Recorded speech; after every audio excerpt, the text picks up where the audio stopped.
April 1972. Dawn breaks over Bentonville, Arkansas. Smoke rises through the trees, not the gentle morning fog that usually blankets this quiet town. This is darker, heavier, the acrid smell of destruction. A man stands in his front yard, watching the last embers of his home collapse into ash. His hair is graying. His posture is calm, almost unnervingly so. This man is Sam Walton, and at this exact moment, he is one of the richest people in America. His house, the place where he raised 4 children, built a retail empire, and lived for nearly 2 decades, is gone. But here's what nobody expected. Sam Walton doesn't call a luxury hotel. He doesn't buy a temporary mansion across town. He doesn't even stay with friends. Instead, he moves his family into a double-wide trailer, right there on the same property where the ashes are still warm. A billionaire living in a mobile home while his company operates 1,735 stores across America. Was this the discipline that built Walmart? Or was something else hidden in those flames? Because here's the thing nobody talks about. Sam Walton's house wasn't just a house. It was a philosophy built in stone, wood, and glass. A place where billion-dollar ideas were born on wooden floors, where Frank Lloyd Wright's architectural vision met Depression-era frugality. And when it burned, Sam didn't rebuild it the same way.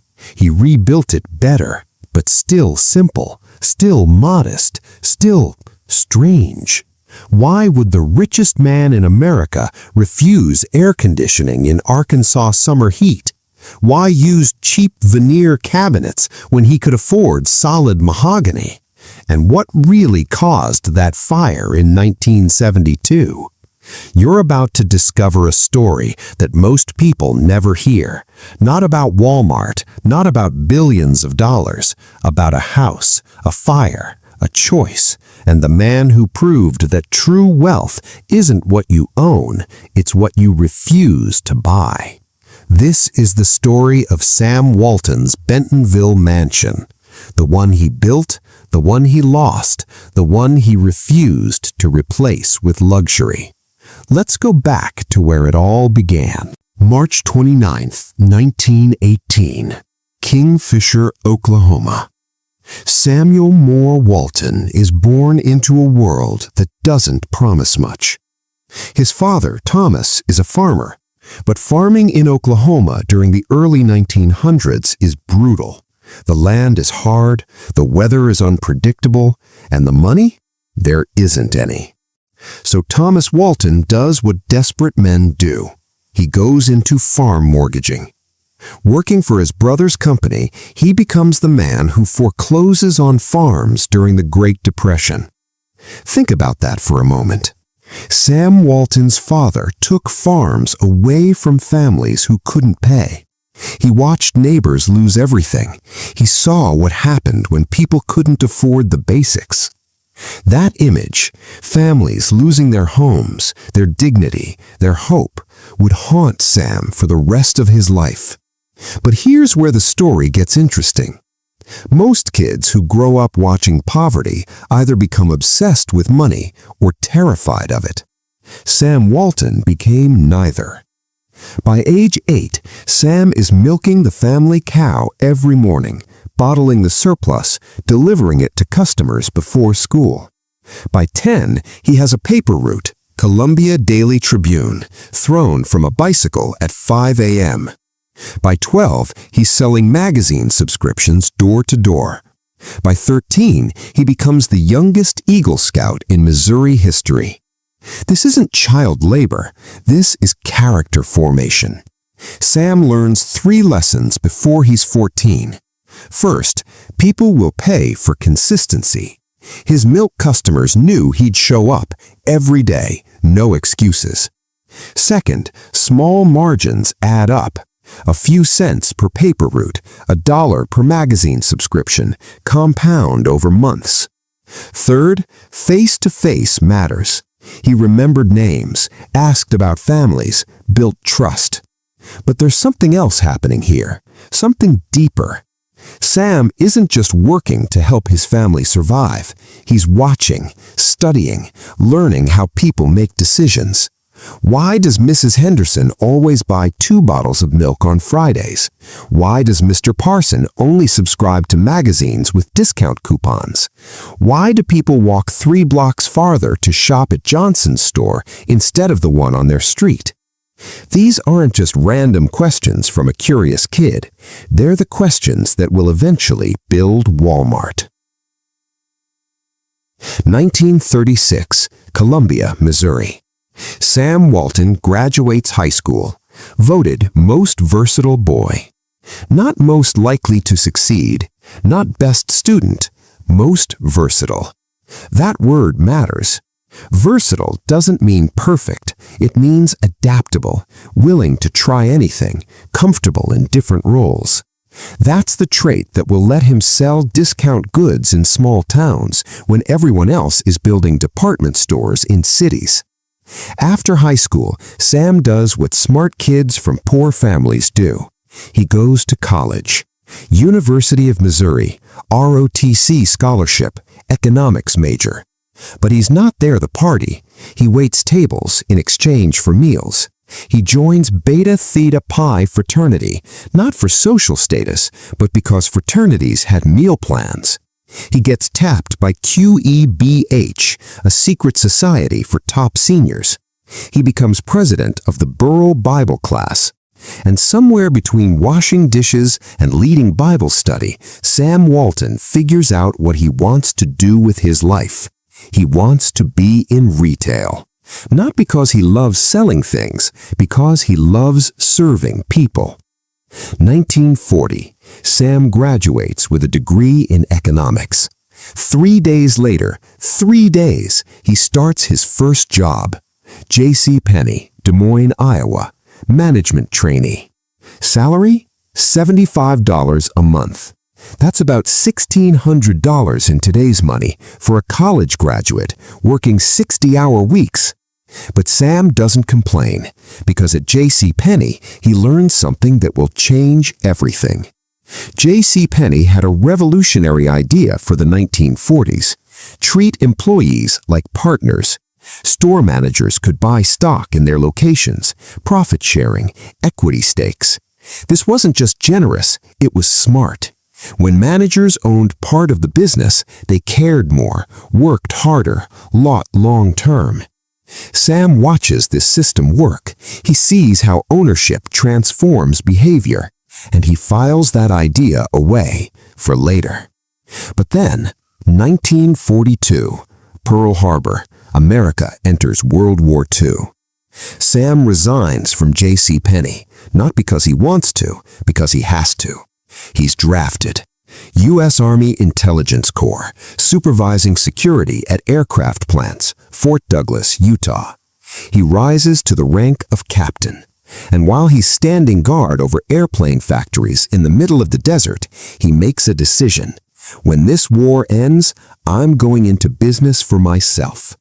He has no money, no store, no experience running a business alone, but he has something more valuable. A $20,000 loan from a man who believes in him. And that loan will change American retail. 1945. The war is over. Sam Walton is 26 years old. He has $5,000 in savings from his army pay, and a dream that most people would call naive. He wants to own a store. Not just work in one, own one. But here's the problem. $5,000 isn't enough. So Sam does what every ambitious young man with no money does. He asks his father-in-law for a loan. Sam met Helen Robson during his J.C. Penney days. Valentine's Day, 1943, they got married. Helen wasn't just beautiful, she was smart, practical, and from a family with money. Her father, Leland Robson, was a successful lawyer and rancher in Oklahoma.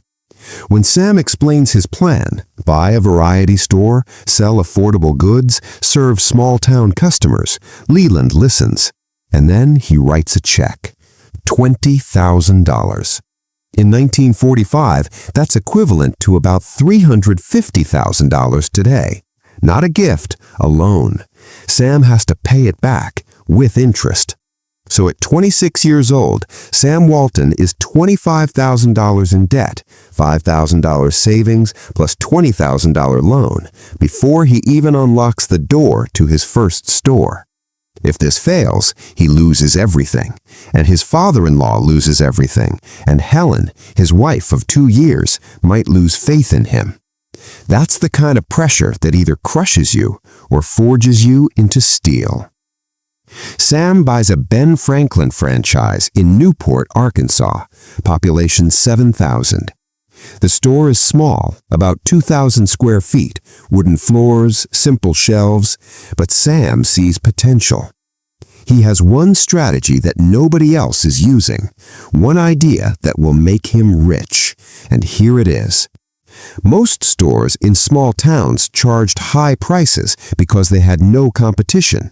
Customers had two choices: pay the high price locally, drive 4 hours to a city and pay lower prices. Sam asked a simple question: what if I bring city prices to small towns? He bought in bulk, negotiated with suppliers, cut his own profit margins. Then he sold goods cheaper than anyone else in Newport. Soap, fabric, toys, kitchen supplies, all 10 to 20% below competitor prices. Customers noticed. Families who used to save up for a trip to Little Rock now shopped locally. They saved gas, saved time, and felt like Sam was treating them fairly. This wasn't charity, it was respect. Sam believed that poor people deserved good prices, that a farmer's wife shouldn't pay more for dish soap just because she lived in a small town. Year 1, $80,000 in sales. Year 2, $105,000. Year 3, $225,000. In 3 years, Sam triples his revenue in a town of 7,000 people. But success has consequences. By year 3, Sam's store is the busiest in Newport. His landlord notices. The landlord's name is P.K. Holmes. His family has been in retail for generations, and P.K. realizes something. Sam Walton has figured out retail. His Ben Franklin franchise is a gold mine. So P.K. Holmes makes a decision that will haunt Sam for the rest of his life, a decision that will teach him the most painful business lesson he'll ever learn. 1949, 4 years after opening his first store. Sam Walton sits across from his landlord, P.K. Holmes. The lease is up for renewal. Sam expects a routine signature, a handshake, maybe a small rent increase. Instead, Holmes slides a piece of paper across the table. It's not a lease renewal, it's a refusal. Holmes says this: "I've been watching your success, Sam. You've done well, too well. My son wants to go into retail. I'm giving him this store. The lease expires in 1 year. You need to leave." Imagine this. You borrow $20,000 from your father-in-law. You work 80-hour weeks. You build a business from nothing to $225,000 in annual sales. And then someone takes it away because you did too good a job. Sam made a rookie mistake. His lease had no renewal option, meaning Holmes could kick him out, legally, any time. Worse, the lease included a 5% rent clause on sales. As Sam's sales grew, Holmes's rent grew. Holmes realized, why give Sam the profits when I could give my son the profits? Holmes offered to buy Sam's inventory and fixtures for $50,000. But Sam had invested $25,000 initial capital, 4 years of labor, $225,000 in annual revenue momentum, customer relationships, supplier contracts, and he walked away with $50,000. Helen was pregnant with their third child. Sam's father-in-law's loan was still being repaid, and now Sam had to tell them, "We're starting over." But here's where the story turns, because losing Newport forced Sam to find Bentonville. If Holmes hadn't kicked him out, SamWalton might never have stayed in Newport. Walmart might never have existed, and Bentonville, Arkansas, a quiet town of 3,000 people, would never have become the headquarters of the world's largest corporation. But why Bentonville? What made this tiny Ozark mountain town the right place to build an empire? Sam chose Bentonville for 3 reasons. First, no competition. The town had general stores but no aggressive discounters. Second, 99-year lease potential. He negotiated a building with expansion rights. This time, he controlled the lease. Third, central location. Bentonville sat at the intersection of Arkansas, Missouri, and Oklahoma, perfect for future expansion. But there was a 4th reason Sam didn't talk about publicly. Bentonville felt like home. Quiet streets, friendly neighbors, trees and hills, the kind of place where kids could ride bikes without worry. Helen loved it. The kids could grow up here. After Newport, Sam learned something. Success doesn't matter if you're not rooted somewhere. Bentonville would become that root. 1950, Bentonville store opens, $72,000 in sales. Year 1, $105,000. Year 2, $140,000. 1954, Sam opens a second store with his brother Bud in Kansas City. By 1962, Sam owns 16 variety stores across Arkansas, Missouri, and Kansas. But 16 stores isn't enough, because Sam sees something happening in America, something that will change retail forever. Discount stores, giant warehouses, low prices, high volume, and Sam Walton is about to invent the biggest one of them all. But before we get to Walmart, we need to talk about the house, because in 1958, Sam and Helen make a decision that will define their family forever. They're going to build a home in Bentonville. Not a mansion, not a showpiece, a retreat. 1958, Bentonville, Arkansas. Sam and Helen Walton stand on a forested lot on the east side of town. Tall oak trees, a small stream trickling through the property, shade, silence, peace. Helen looks at Sam and says, "This is it." Helen Walton isn't interested in a colonial mansion. She doesn't want marble columns or crystal chandeliers. She wants something different, something that feels like it grew out of the land instead of being imposed on it. Helen hires E. Fay Jones, a young architect, 33 years old, studied under Frank Lloyd Wright at Taliesin. Wright's philosophy, organic architecture. Buildings should harmonize with their environments, use natural materials, let light and space flow. E. Fay Jones takes that philosophy and adapts it to the Ozarks. But here's where Sam gets involved. He respects the design, but he doesn't want to waste money. Jones proposes solid wood cabinets. Sam says no. Veneer is fine, looks the same, costs less. Jones proposes expensive imported stone. Sam says no. Local Arkansas stone, just as beautiful, supports local quarries. People who knew Sam debated this his whole life. Was he being smart with money, or was he being cheap? We'll come back to that, because it matters when the house burns down. The house takes shape over 18 months. Local stone for the exterior walls and interior accents. Warm, earthy, grounding. Large glass panels stretching across the living areas, bringing the outside in. Wooden beams across the ceilings. Simple, strong, honest. And then the signature feature. E. Fay Jones creates an artificial waterfall by damming the stream. Water cascades over smooth stones into a reflecting pond. The sound of running water becomes the soundtrack of the property. Wait, Sam refuses air conditioning? Sam uses cheap veneer cabinets?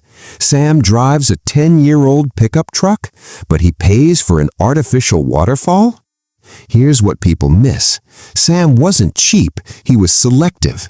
He spent money on things that brought peace, beauty, connection to nature. He refused to spend money on things that just showed off wealth. The waterfall wasn't for guests to admire, it was for the family to hear every morning. The house is approximately 5,000 square feet, modest for a millionaire. 4 bedrooms, 1 for each child, 3 bathrooms, 2 fireplaces, living room and hearth room. Key materials: local stone, Arkansas oak, glass. What's missing? No air conditioning, no gold fixtures, no grand staircase, no servants' quarters, no formal dining room. The house is a metaphor for Walmart. Simple but functional, affordable materials but good quality, focused on the customer or family experience, not showing off, built to last, not to impress. And for 13 years, this house is where the Walton children grow up. Alice, Rob, Jim, and John. 4 kids running through those halls, playing in the yard, splashing in the pond, sitting by the fire while their father talks about his newest store idea. This is where Sam Walton becomes a father, a husband, a thinker. This is where billion-dollar ideas are born on wooden floors. But in April 1972, everything changes. April 1972. Early morning, before dawn. A spring storm rolls across Bentonville. Thunder cracks, lightning splits the sky. Sam Walton is asleep in his bedroom, Helen beside him. The house is dark and quiet. Then, a lightning bolt strikes the roof. Smoke, immediate and thick. Sam wakes first. The smell hits before he sees the flames. He shakes Helen. "Fire! Get out, now!" No time to grab possessions, no time to think, just move. They stumble through the hallway, heat pressing against their faces, the roar of flames growing louder. Out the front door, into the rain. Safe. Behind them, the house, 13 years of memories, 4 children's bedrooms, the kitchen where Helen cooked, the hearth room where Sam planned Walmart's future, is burning. The fire destroyed most of the wooden structure, family photos, the children's keepsakes, Helen's kitchen, her favorite place, Sam's home office with business notes. Some say Sam lost critical business documents in that fire, plans for Walmart's expansion, financial records, supplier contracts. Others say he kept important papers in a fireproof safe. To this day, nobody knows exactly what was lost. Sam Walton is worth approximately $150 million in 1972. He could rebuild the house 10 times over, or buy a mansion in California, or move to a luxury high-rise in New York. Instead, he orders a double-wide trailer and parks it on the property, right where the house used to stand. Employees at Walmart hear the news. Their billionaire boss is living in a trailer, not temporarily, for months, while the house is being rebuilt. Why? Sam could afford any hotel in America. He could rent a mansion. He could build a new house somewhere else entirely. But he doesn't. Some say it's frugality. Sam hates wasting money on temporary housing. Others say it's symbolism. He wants to stay close to the rebuilding process. But there's a third theory. Sam Walton wants his employees and his customers to see that he lives like them. Not in luxury, in reality. This moment becomes Walmart legend. Store managers tell new employees, "Our founder lived in a trailer while rebuilding his house.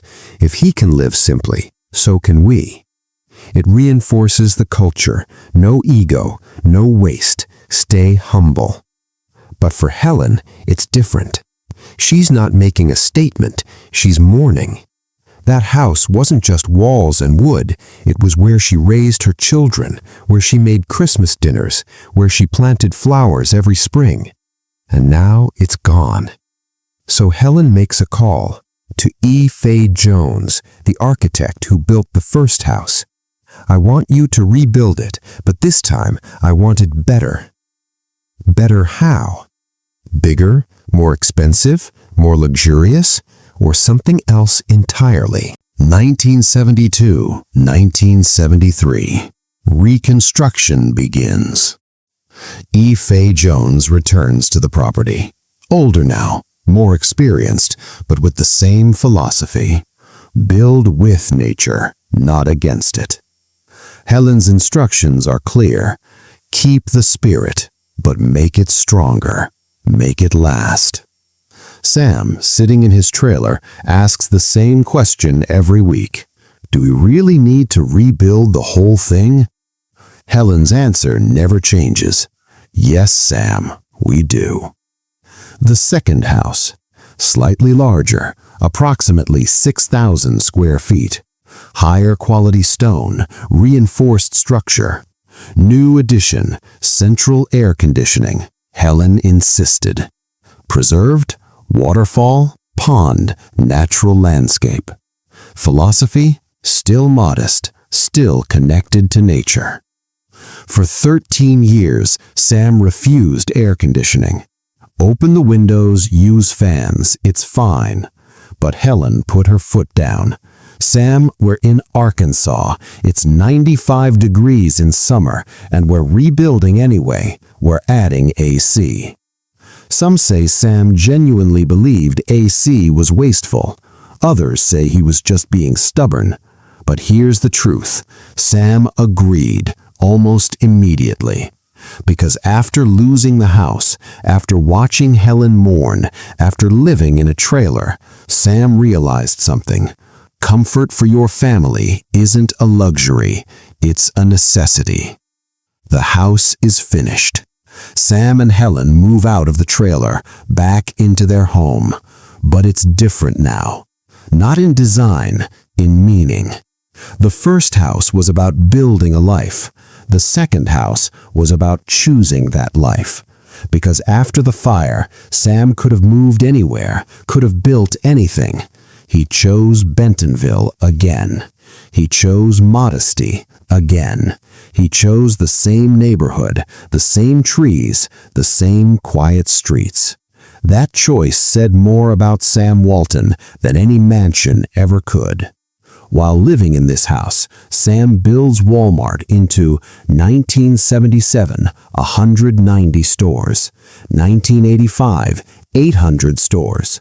1992, his death, 1,735 stores, 400,000 employees, $50 billion in annual sales. The Walton family becomes the richest family in America. But inside the house, Sam still eats at the simple wooden dining table, still sits by the same fireplace, still walks down to the pond to listen to the waterfall. Sam's net worth in 1985, $2.8 billion. His car, 1979 Ford F-150 pickup truck. His watch, Timex. Cost, $20. His house, the rebuilt Bentonville ranch. People asked him constantly, "Sam, why don't you live like a billionaire?" His answer was always the same. I do. I live exactly how I want. Sam Walton's Bentonville home may look modest at first glance, but its meaning runs deep. For many people, this house symbolizes something far more powerful than the physical structure itself. It represents the life of a man who changed the world of retail, a family that shaped an entire region, and a set of values that continue to influence millions of people today. To truly understand the home's significance, it helps to step back and look at the bigger picture. How Sam lived, what he believed in, and the legacy he left behind. Sam Walton was not a man who cared about luxury. Even when he became incredibly wealthy, he continued to live like the same hard-working man from his early days. His lifestyle choices showed the world that success did not have to be measured by fancy houses or expensive things. In fact, Sam often joked about how simple his home was. He felt proud of it. He believed that great ideas didn't need marble staircases or golden ceilings to grow. They could grow just as beautifully in a small, cozy room with wooden floors and a stone fireplace. Inside the Walton home, the atmosphere wasn't built around showing wealth. It was built around comfort, honesty, and inspiration. The house allowed Sam to stay focused on what truly mattered: customers, employees, and the belief that everyone deserved access to affordable goods. The home helped shape the basic philosophy that made Walmart successful: the idea that a business should care more about helping people than impressing them. Even though the Walton family became one of the wealthiest families on earth, they stayed grounded because their home taught them humility. The home reminded each generation that the family's power didn't come from wealth, it came from the values passed down by Sam and Helen. Inside the house, the children learned responsibility by helping with chores. Helen taught kindness and generosity. Sam taught discipline and honesty. Family dinners strengthened their bond. Conversations shaped their future roles in business and community work. These lessons carried on even after the children became adults. Helen Walton became a major figure in the arts, eventually helping establish Crystal Bridges Museum. Rob Walton took an important role in Walmart leadership. Jim Walton focused on finance and community development. John Walton, until his passing in 2005, dedicated much of his life to education and philanthropy. Each of them grew up in the same simple rooms, walked the same hallways, and learned similar lessons under the same roof. And that roof wasn't an extravagant one. It was one filled with everyday life, laughter, challenges, and growth. When you walk room to room through the Walton home or imagine it through photos, what stands out the most is not the furniture or the decorations. What stands out is the life that happened there. In the living room, the family spent countless evenings talking by the fire. Sam sometimes sat there thinking about new store layouts, customer needs, or employee experiences. In the kitchen, Helen cooked meals that brought everyone together. The sound of plates, the smell of warm food, and the rhythm of family chatter filled the air. In the bedrooms, the children grew from small kids to young adults. They learned to read, to dream, to make mistakes, and to discover their own interests. In the yard, the family played with their dog, held outdoor gatherings, and enjoyed the Arkansas sunsets. The peaceful sound of the waterfall and the calm of the pond created an environment where anyone could relax. These moments, not expensive chandeliers or marble floors, were the things that made the house truly valuable. Sam Walton's quiet generosity extended beyond his home. People often think of billionaires as individuals who distance themselves from ordinary life, but Sam Walton was different. He was known for his generosity and his interest in improving life for others, not through fame, but through quiet actions. In Bentonville and the surrounding region, the Waltons supported education, healthcare, local charities, community projects, and economic development.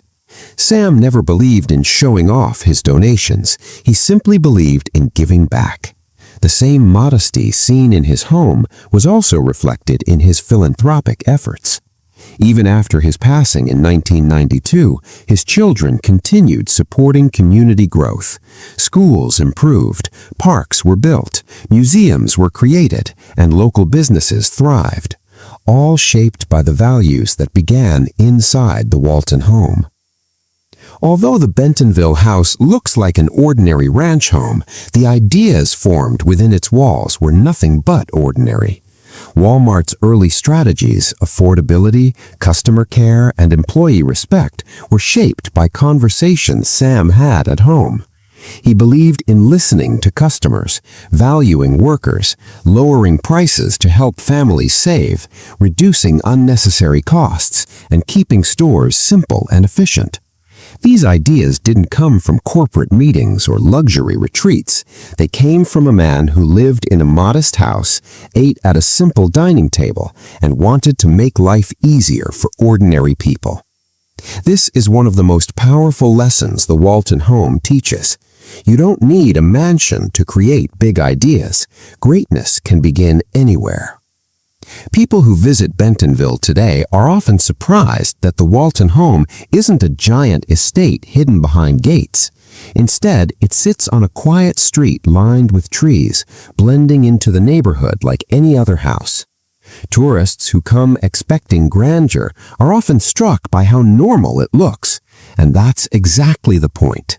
The house stands almost like a reminder that success doesn't need to be loud, that humility is stronger than showing off, that comfort matters more than luxury, that a simple life can still create extraordinary things.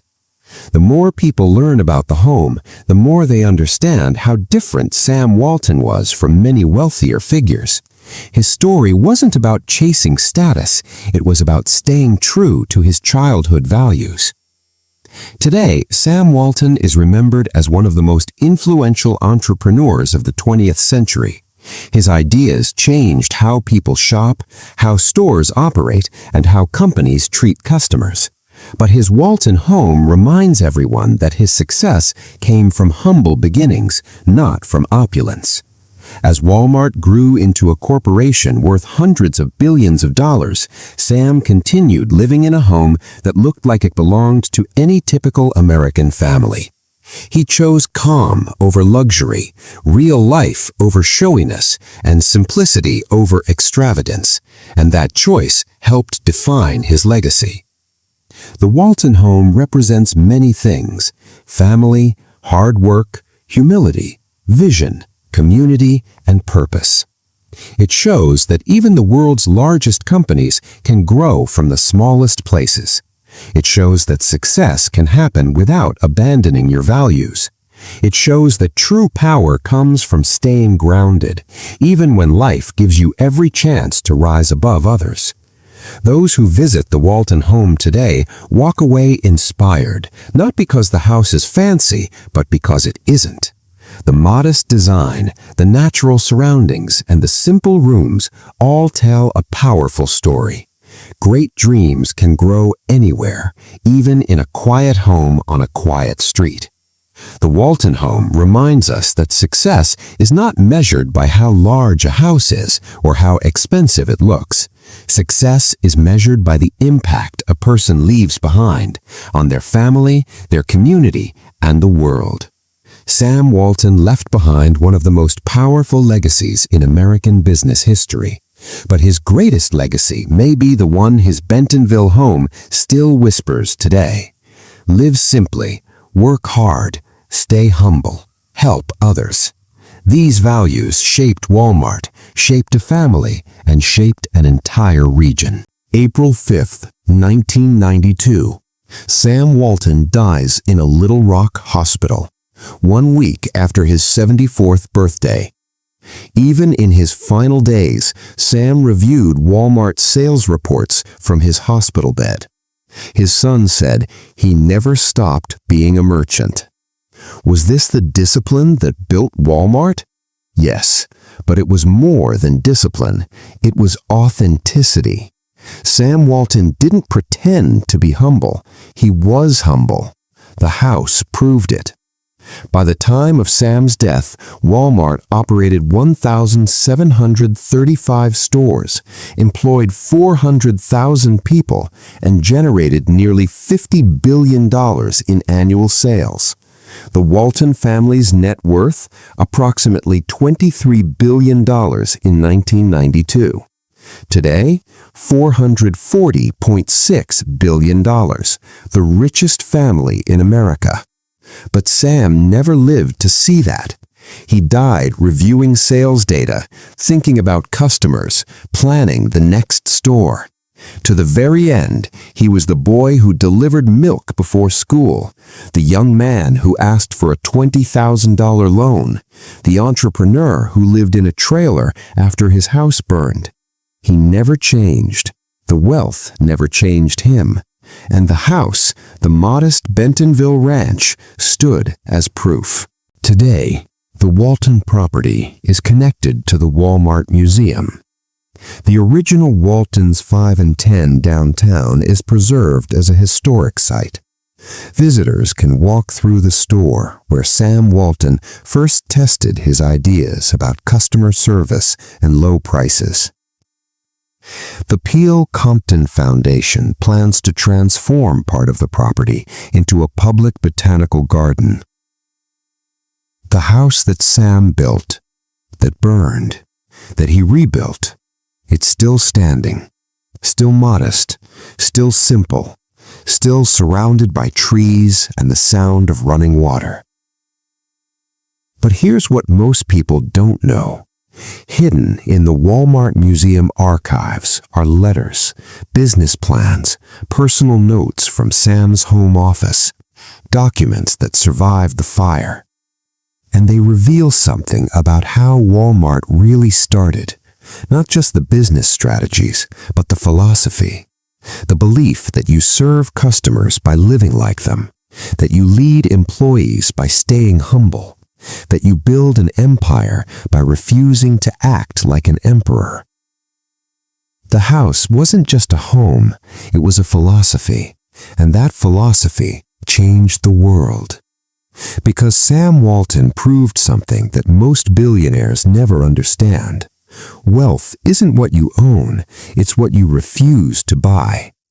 He refused gold fixtures, refused marble floors, refused air conditioning for 13 years, refused to move to a mansion after the fire.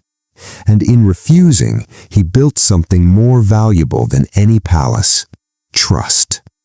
Trust from employees who saw him live in a trailer. Trust from customers who saw him drive a 10-year-old pickup. Trust from a community that watched him rebuild modestly when he could have built extravagantly. That trust became Walmart's foundation, and Walmart became the world's largest company. Not despite Sam's modesty, because of it. The Bentonville house teaches a lesson that every entrepreneur, every leader, every person chasing success should learn. Your values matter more than your wealth. Your choices reveal your character. And the legacy you leave isn't what you built, it's how you lived. Sam Walton lived simply in a house with veneer cabinets and no air conditioning, with a waterfall that brought peace and wooden floors that hosted billion-dollar ideas. He lived exactly how he wanted, and that's the greatest wealth of all.